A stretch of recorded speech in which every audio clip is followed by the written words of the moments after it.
Tonight's speaker is somebody from the 530 Main Street group in Beaufort, Derek W. He has taken his time and to come all the way over here, so let's welcome him to NABA.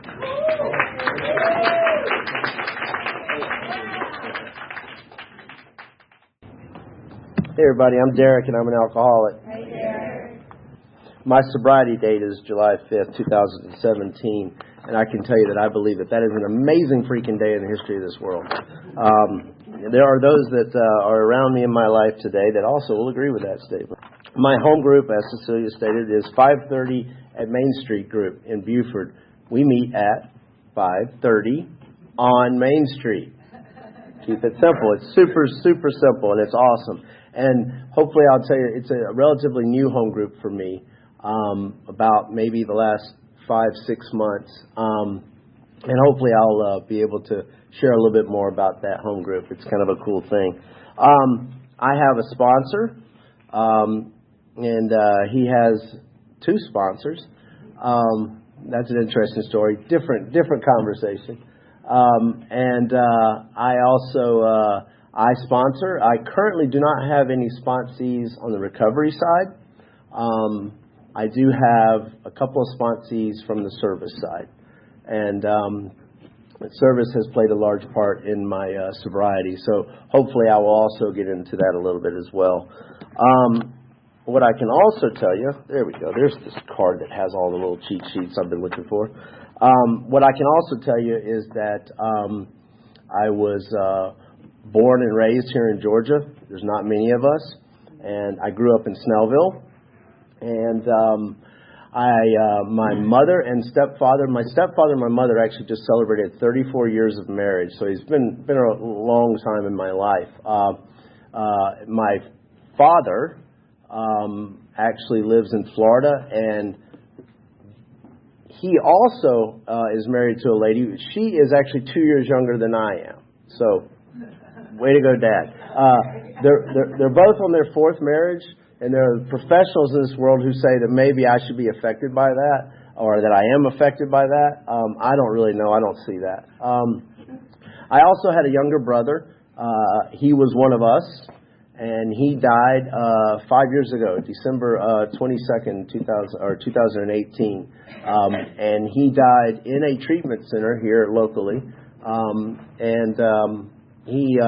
And actually, it's a treatment center that I had actually gone and carried the message of Alcoholics Anonymous to. He'd been there for about 5 months. They said he died sober. I have no reason to check on that fact or anything like that. It certainly made my mom feel a little bit better to know that.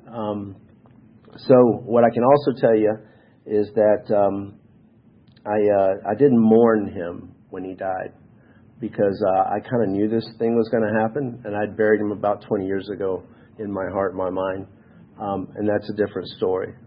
So what I can also tell you is that what I have just told you now are facts. Those are truths. Everything else that happens after this is my perception of what happened. Okay?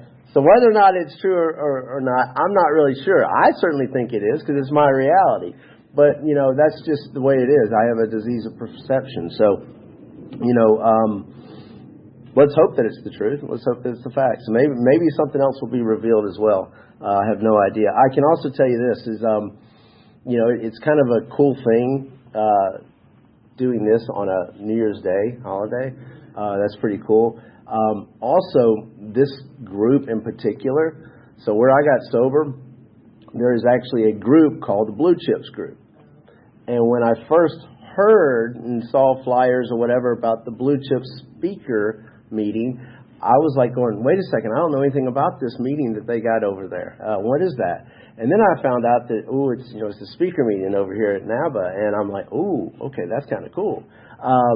So to be here is really kind of a cool thing for me. I can tell you that you guys are pretty well run. It's been a couple of months now, at least, I think, since I was asked to do this. And, the trusted service that you have do a really good job. They send emails telling you, telling you all the details and all that. So it's really a wonderful pleasure to be here. My job today basically is to, say what I was like, what happened, and what I am like now. And so I kind of hope to do that. Before that, I'd like to ask, it's kind of a question, if you don't feel comfortable, please don't do it. But if you have less than 1 year of sobriety, would you please raise your hand? Cool. Welcome.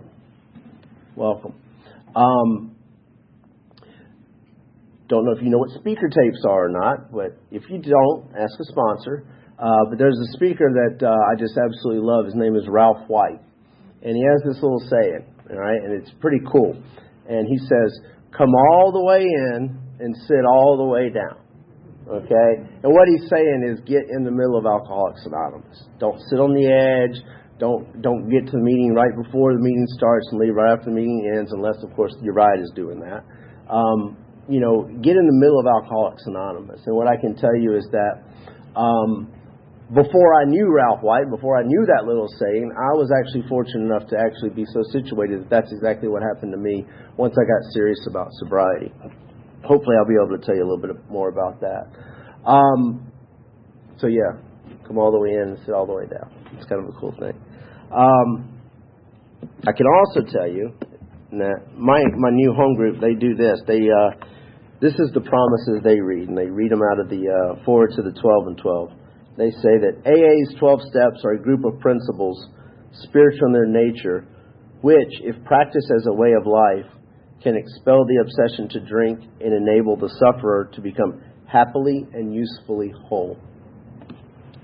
And my experience is that is exactly what the 12 steps did for me. Okay? Now, what happily and usefully whole looks like on a daily basis can change, but it's definitely a lot better than what it was. Okay, so let's get into the perception of reality.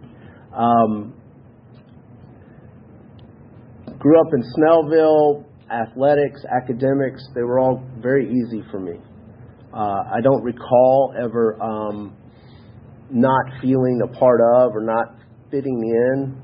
So my story, I hear other folks, talk about they had that feeling that they weren't quite, a part of. I don't really remember that. I don't ever remember wanting anything. Again, mother on her fourth marriage currently, so there were, a few stepdads, and there was a single mom, 2 kids, active kids. How she did that, I have no idea. And what I can also tell you about my mom is that she could not get me sober. She didn't have that power. Absolutely not. And between my brother and I, is a really good chance that we also gave her some sickness as well. But I might not be here today. No, as a matter of fact, I would not be here today if it was not for my mother. She always gave me a place to live if I needed it. She always made sure that I had food. She always made sure that those things were taken care of. So how she did what she did with my brother and I, I'll never know, but I never felt like that I was less than or anything like that. I can also tell you that I always felt like I could fit in. If I wanted to be with this group, I could do that. If I wanted to hang out with that group, I could do that as well. My very first drink, age 13, some friends of mine had gotten some beer. We had it in a brown bag, and we hid it under the pine straw. Don't know why. That's just what we did, okay? So that tells you that it was hot, number 1. All right. Number 2, I don't know how many there were, okay? I have no concept of that. I think there was 3 of us. There might have been 4 of us. But what I do remember is that we picked it up, and we ran. And we ran to what's called a culvert. And if you're not from these parts, a culvert is basically just like a tunnel underneath a road, okay? It's usually made out of concrete. Water goes through it, okay? Anyway, we hung out by the culvert, and we drank the beer. And what I can tell you is that if I had known how to shotgun a beer, that's what I would have done, but I didn't know how to do that yet. So all I did was just chug it. And I don't remember if I had 1, 2, 3. I truly don't remember, but I know that when I stood up, I fell down. And all I can actually truly remember is that my friends were standing over me, and they were laughing, and I think they were talking about me. And that was good enough for me. Okay? And There was no other incidences regarding that evening. I don't think I got in trouble. I don't think I got sick. I just know that I then spent the rest of my high school years trying to do that as often as I freaking could, period. But again, I was good at athletics. I was good at academics. So these little weekend benders and things like that I didn't really suffer any consequences. I did earn a DUI at the age of 17. I ended up having 4 of those lifetime. That was my consequence back in those days. I'm not going to age myself too much, but back in those days, you just paid a fine, is really what you did, and drove around on a piece of paper. I went to college on a golf scholarship. Golf is a sport, folks. And what I learned in college, outside of a little bit of life skills, was I learned how to drink a little bit better. I did join a fraternity, and I did that whole thing, and they taught me a little bit better how to drink. And now, there's a pivotal moment in my life that happened at college. I met a girl, and a lot of stories, books, movies, they talk about the other side of the tracks, okay? You know, in the part of Atlanta where I live, and you guys know about this river too, we got the river, we got the Chattahoochee River, okay? So in Gwinnett County and northern Fulton County, where the Chattahoochee runs, that is kind of the dividing line. There is a demographic change on the different sides of the Chattahoochee. And she was from the other side of the Chattahoochee. All right, she was from that side that had things that I didn't have, things I didn't even know I didn't have. Anyway, I met her at college, and I thought this was a really good thing. And we ended up one night at some nightclub, some bar in college that had a dance floor, is really what that means. And I'm on that dance floor, and I'm wearing some concert T-shirt, damn Yankees bad company, and got my mullet haircut going on, and she's breaking up with me. And for the life of me, I can't figure this out. And what she ended up saying to me was, she said, look at me and look at you. We come from 2 different places. So that's the first time in my life I ever realized that I didn't have things. I felt less than. So what I did was, I ran home, told Mom I needed a haircut and a new set of clothes, and then, you know, spent the rest of that year and the next year, I think, winning that girl back, and there's that. What I can tell you is that relationship ended. There was a set of keys thrown somewhere, there was a ball of beer, there was blood, all that kind of stuff. What I also can tell you is that several years later, she sent an email to my work email. She ended up marrying a friend of mine in the fraternity. She sent an email to my work email asking if we could meet for lunch. And I was like, I don't think that's a real good idea. And then the next thing I know, she's telling me about how some of her behaviors were not what she had hoped that they were when we were together. And I now know what she was doing was making an amends. I don't know what kind of program she's in to this day, but that is what she was doing.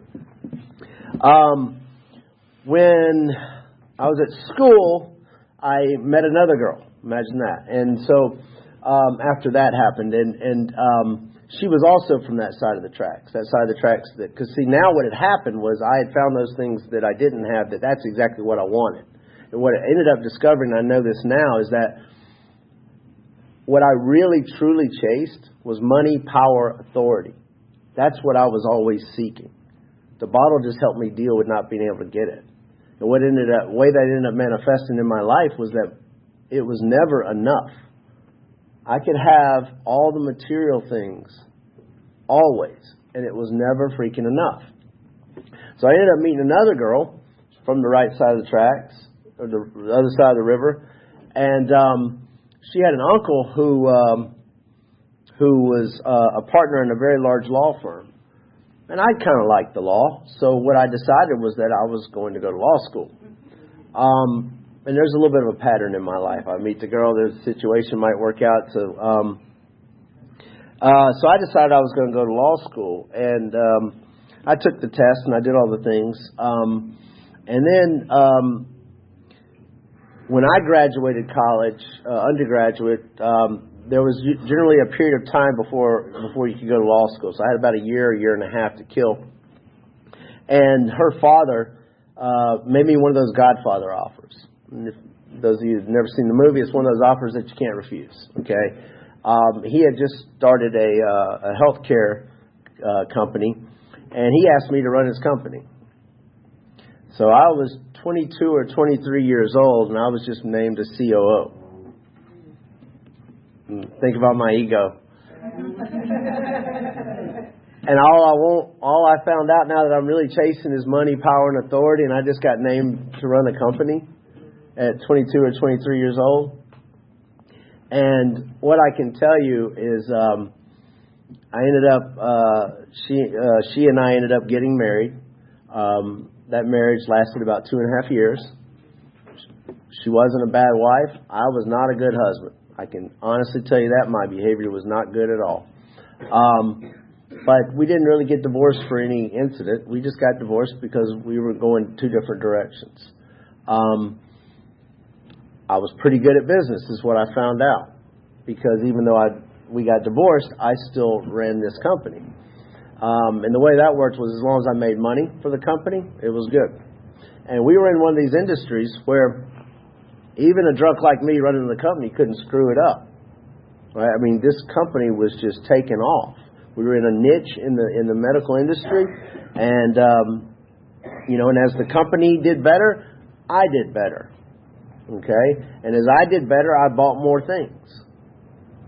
And when I bought more things, I still wasn't happy, so I bought more things. And when I didn't still get more happiness, I still bought more things. Then I started buying all those other kind of things. Okay, all these things that we shouldn't be buying. Right, and I can do anything alcoholically. Right, I mean any and everything, you name it, I can do it, and that's what I did. And what ended up happening was that my behaviors got out of hand to where I eventually got fired from that job. Okay, now this is a job I didn't think I could get fired from. So I got to keep up appearances. I got to keep up all the things. So what do? I retire. And the way that looked meant that I went and played golf every morning at the country club. And then when golf was over, I played gin in the men's grill. And then when gin was over, I went out to dinner or some party or whatever. And then I ended up in places I should not be with people I should not be with. And because I could not face the fact that I did not succeed. Right? And I certainly couldn't let anyone else know that. What ended up happening was 6 years of the roller coaster ride that we're on. 6 years of that. I told people I was retired, but I can guarantee you I actually could not retire. Okay, that was not financially suitable or possible. So this is where some of my behaviors got a little out of line, not in alignment with what I believe today. This is where my mother started coming in to help me out. This is where I began. I don't know what the number is, but somewhere between 30 and 40 hospital visits to the ER. Many of them overnight stays when I would go into DTs. I found out that if I called 911 and they sent an ambulance to me, they at least had to take me into the emergency room. I had tried to drive myself a couple of times, and when they found out that I was driving myself to the emergency room, they started talking about how they also knew the police. So that wasn't a very good idea. What I can also tell you is that it says in our book, it says, it's on page, bear with me. It says on the bottom of page 43, it says, the alcoholic at certain times has no effective mental defense against the first drink. Except in a few rare cases, neither he nor any other human being can provide such a defense. His defense must come from a higher power. I didn't know anything about that. I can guarantee you that. I knew nothing about that. All right? These are not things that I ever even considered in my life. Okay? All I was trying to do was trying to find a way to get more money. Another part in our book where it says on page 25, it says that we have but two alternatives. One's to go into the bitter end blotting out the consciousness of our intolerable situation as best we could, and the other is to accept spiritual help. And again, I just told you I didn't know anything about spirituality. So I'm going to ride this out to the bitter end, and what that looked like for me was 5 arrests in 5 weeks. I'm not good at that bitter end, okay? What that also meant was that I ended up having to do some time. Okay, that also meant that all those things that I was hanging on to that now my mom was actually supporting, I lost. And sobriety or alcoholism ended up taking me to my mother's basement. And that's where I live. Now I'm going to tell you right now, I thought that place was horrible. My mother lives on a golf course. Okay, it's not the worst basement in the world. I can absolutely guarantee you that. But it's also where the court told me I needed to go to AA. Now again, I had gone to a counselor, I had gone to someone who had said try out AA, and I had tried it out, and you guys weren't for me. So now I was ordered, and I was going twice a week with ankle bracelets and all these other kind of things. And I was getting in with the program. I was getting it in, but it was not going to my heart at all. I was just checking off boxes. And what happened was, as soon as I gained enough trust out of my parents, even with no job, no car, no nothing, I found ways to drink. I ended up in the hospital. Okay? Even living in my parents' basement. And that went on again for a few years.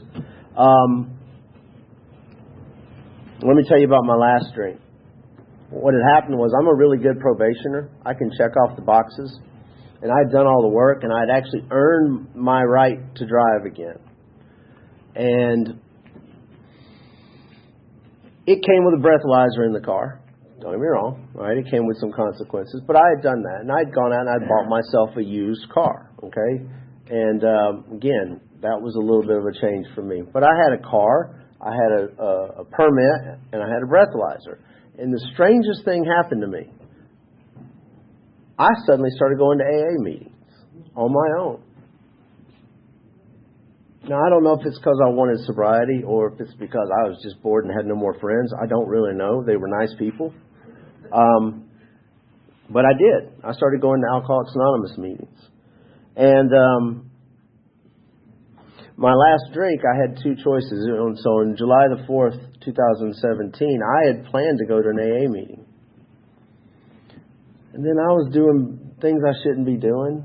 And I'd gotten some message, that said, hey, come meet over here at this other place. I went and met over at the other place. And what I walked into was absolute full-blown alcoholic tornadoes. I mean, some really drunk people. And I probably lasted about 15 minutes saying no. And someone actually said, so what are you, an alcoholic? Well, hold that thought. And so I ended up showing them that I was an alcoholic. And as a person with a breathalyzer in their car, what does that mean? It means that my car can't move now. So now I got to come up with another lie. And what I can tell you is that when I woke up on July the 5th, all I was doing was coming up with lies to explain why I couldn't get back to my job, why I couldn't get back to my mom's house. Okay? What I did not know was that was my last drink. There was nothing special about that last drink. Other than some lying, I didn't get in any trouble or anything like that. I can tell you that over the next couple of weeks, I had opportunities to continue that behavior. For whatever reason, I didn't do it. I don't know why. And so I kind of start going.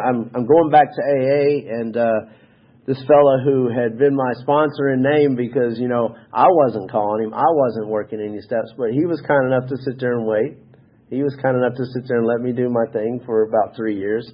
And we started talking a little bit more. And again, there was a cute girl in the room. Okay, I'll be honest with you. That is what happened. And she was working steps. I said, well, I figure if she's going to work some steps, maybe I can work some steps. This might work out. So I asked my sponsor, I said, so let's try to work some steps. What do you think? He says, well, sure. Where would you like to start? I'd like to start on step 1. That sounds like a good idea. And so we started working steps. And when we got to step 2, he very simply asked me to start looking around about things in my life that were working out in my favor, that I had absolutely no part in whatsoever. I didn't pull any strings. And I thought this was craziness. I didn't understand this at all because, again, I didn't come in here with any type of spirituality. And amazingly, I saw things in my life that were working out in my favor that I could not explain. What he had done was he just given me a bit of open-mindedness. That's what he had actually done. And there's a place in the big book where it talks about this. It says, do I now, on page 47, it says, do I now believe, or am I even willing to believe that there is a power greater than myself?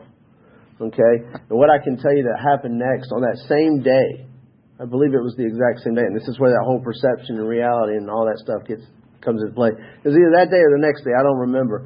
But I was having this crisis, okay? And let me tell you what the big book says about these crises. This is great.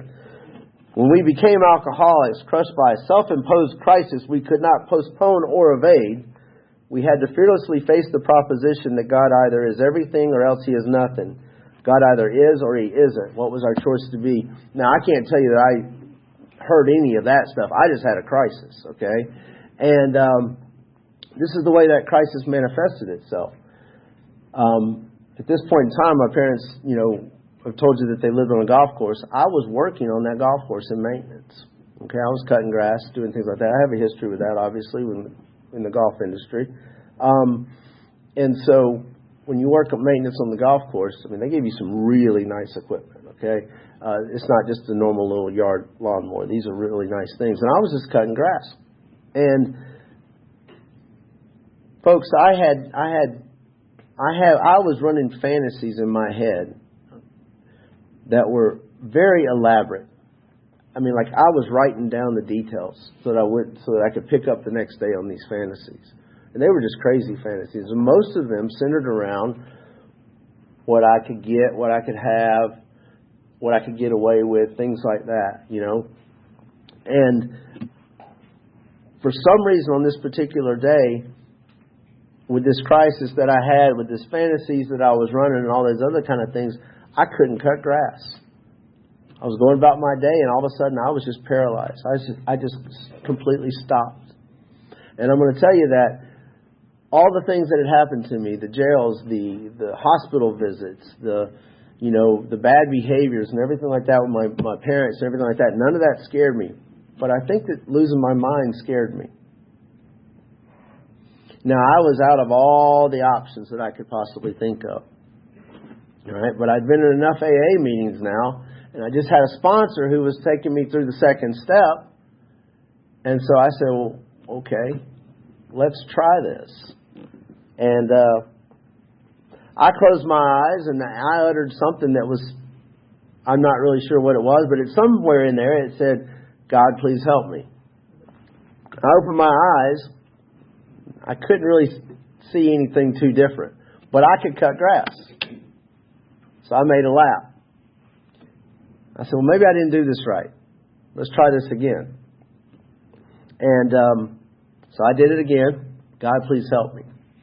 And what I can tell you that when I opened my eyes the next time, I absolutely knew right then and there that there was a power greater than myself in this universe.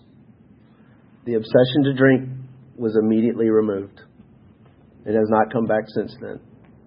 I cut grass like awesome, by the way. I was floating all over that golf course that day.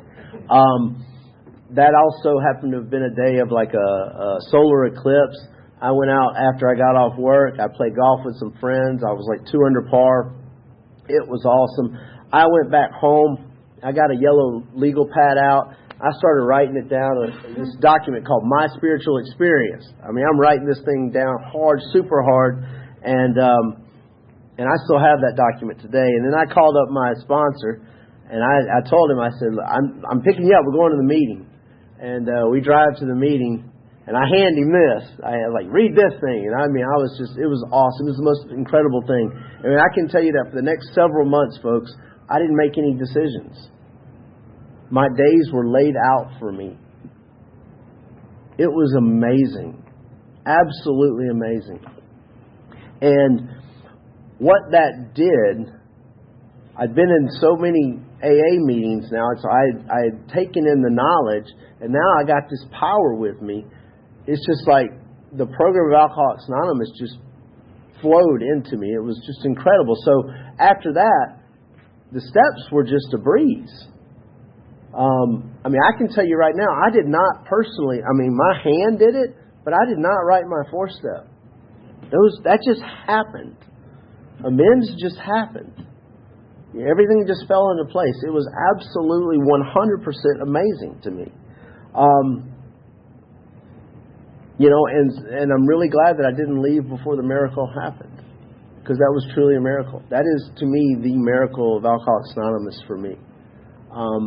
You know, what it has given me is a relationship with something that I never believed in, ever.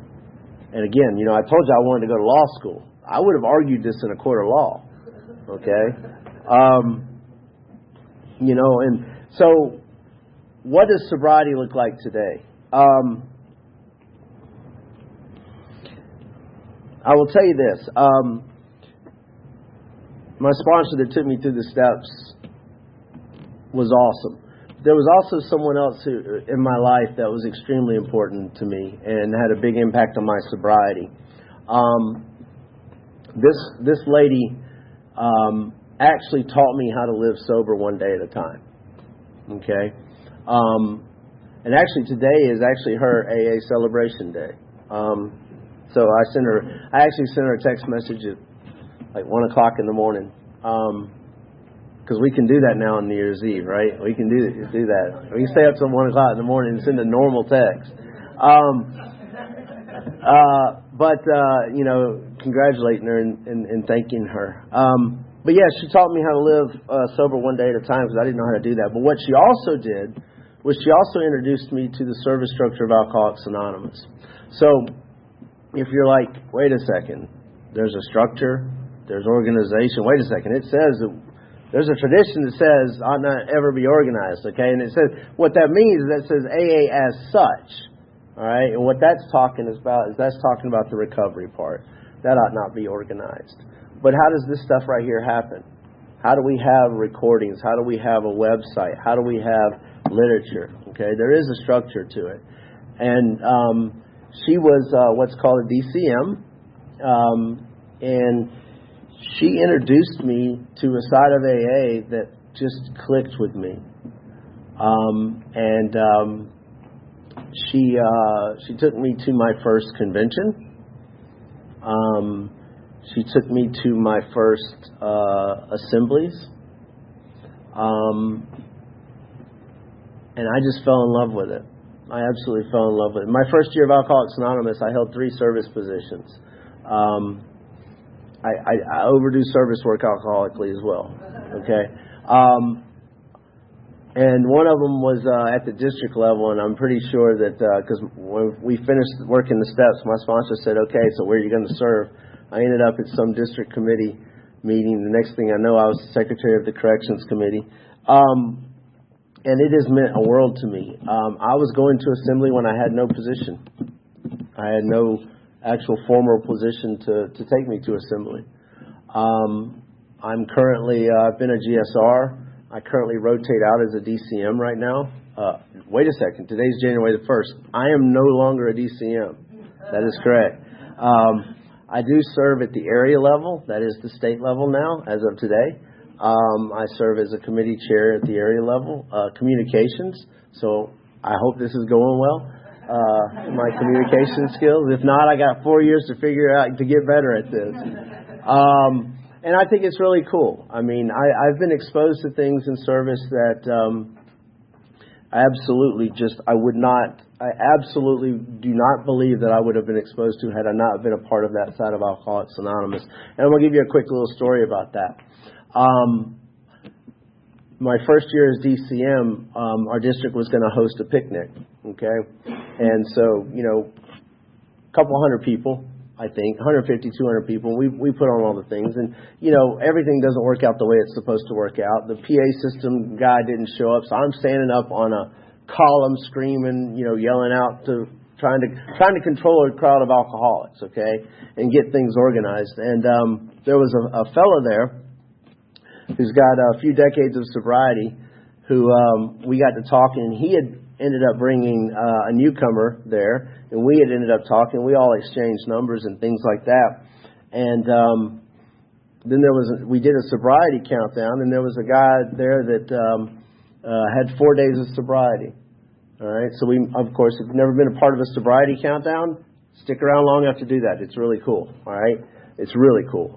So the person with the longest amount of sobriety, or the most amount of sobriety, and the person with the least amount of sobriety got together and talked, and there was some literature that we gave them. Now, here's some really cool stuff. That person who had a few decades of sobriety had asked me a very simple question. He had said, "Hey man, maybe if there's anything I can ever help with, maybe pass out cups or something like that, just let me know." I can tell you right now for a fact that he is doing a lot more than passing out cups. Be careful what you ask for, right? I can also tell you that person that had 4 days of sobriety or 5 days of sobriety or whatever, he is now nearing a year and a half of sobriety. And I can tell you that fellow that asked me about if he could pass out cups is now currently my sponsor. Okay? These are not things that happen if I don't do service work in Alcoholics Anonymous. It's just an amazing side of Alcoholics Anonymous to me. I want to talk a little bit about my home group. Okay? So what happened was, where I got sober, after about 9 months, I'm ready to go out into the real world, right? I want to get another job and do all the things. And I did that. And I moved up to kind of where I live now in the northern Gwinnett area. And I was a member at a home group for about 4+ years. But things changed, and it just wasn't fitting with me anymore. And so I started interviewing groups. And what that meant was I just went around to other groups and checked them out, and then I attended some of their group conferences and things like that. And there's this one group of folks who they initially were a meeting, and then they started it as a group, and I started attending their meeting, and I showed up there on my AA day, and one of the leaders one of the trusted servants of the group had said, "So Derek, what's your home group?" And I said, "Well, dang it, I guess it's this one." And that's exactly how it works. That's exactly how it worked. And this is the really cool thing about this home group, okay? So at 6.5 years sober, I'm a newcomer. I'm easily a newcomer. When I first joined this group, I was a newcomer by over a decade. All right? I'm also one of 3 male home group members. Most of these are women. I am learning. I get to learn. I get to go in there and I get to learn. I get to see. I get to watch by example how this home group works. I also happen to be very fortunate in that I've got a former delegate in the home group. The current editor of Lavinia is in the home group. It's a very service-oriented home group. It's really cool. It's really cool. Something else I want to tell you about what life is like today, and I'm looking at my time, so I'll try to wrap this up. Last time I forgot this. Last time I spoke, I forgot this part. So there's a couple nevers in my life. Okay, number one, I was never going to buy another home. I've done that, been there, done that. I'm good renting. The second thing I was never going to do was get married. Okay, been there, done that, all good. So on Founders Day last year, Founders Day 2023, the clubhouse up there where I live was having an event, and my sponsor happened to be a part of that, and so I had asked him, could I have the mic for a little bit? And so I'm going to weave in some district service work and all the other kind of stuff, but I also weaved in a little bit of a proposal in front of a couple hundred people, 150 people. So I proposed on June the 10th of this year, and on July 26th we bought a home. On August 5th we got married in that home, and on August 26th we moved into that home. So we're going to do that kind of alcoholically too, right? Now, she's in this room right now, and she spoke here a couple months ago. And again, this is really cool because in my home group, these are a lot of the women that she was around when she got sober. She's a lot more sober than me, not just in time as well. But that's really cool. And guess what? She comes with 2 kids Another thing I got no experience with. All right? I got no experience with this. So, you know, to become happily and usefully whole, if I think about that again, you know, am I a better person today than I was then? And the answer is yes, it is. It truly is. There's a few things I want to end on. I got this goofy hat, I got Converse sneakers on, and all that kind of stuff. I like punk rock, okay? I liked punk rock before I got sober, and I like punk rock now that I'm sober, okay? What I didn't understand were some of the words, okay? You know, I thought they had a whole different meaning. So here's social distortion, ball and chain. Take away, take away, take away this ball and chain. I always thought that was talking about a relationship. That's what I always thought about it. You know, I made jokes and fun. But here's the next part. I'm lonely and I'm tired and I can't take any more pain. That's alcoholism. That group is one of us. Here's another one. Now, this song is called You'll Never Walk Alone. And Rodgers and Hammerstein did it in 1945. But the one I'm talking about was a cover in 2017 by the Dropkick Murphys, okay? And it's a song called You'll Never Walk Alone. And here's what it says. It says, when you walk through a storm, hold your head up high and don't be afraid of the dark. At the end of the storm, there's a golden sky and the sweet silver song of a lark. Walk on through the wind, walk on through the rain, though your dreams be tossed and blown. Walk on, with hope in your heart, and you'll never walk alone. And see, that's been my experience in Alcoholics Anonymous. What I found that was really cool is I don't have to do any of this stuff by myself. Something else that I got from another person, and I'll end with this. It says, if you get a second chance, grab it with both hands. If it changes your life, let it.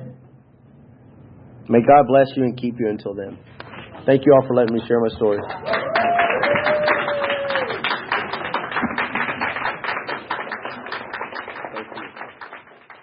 Thank you so much, Derek. That was a great story.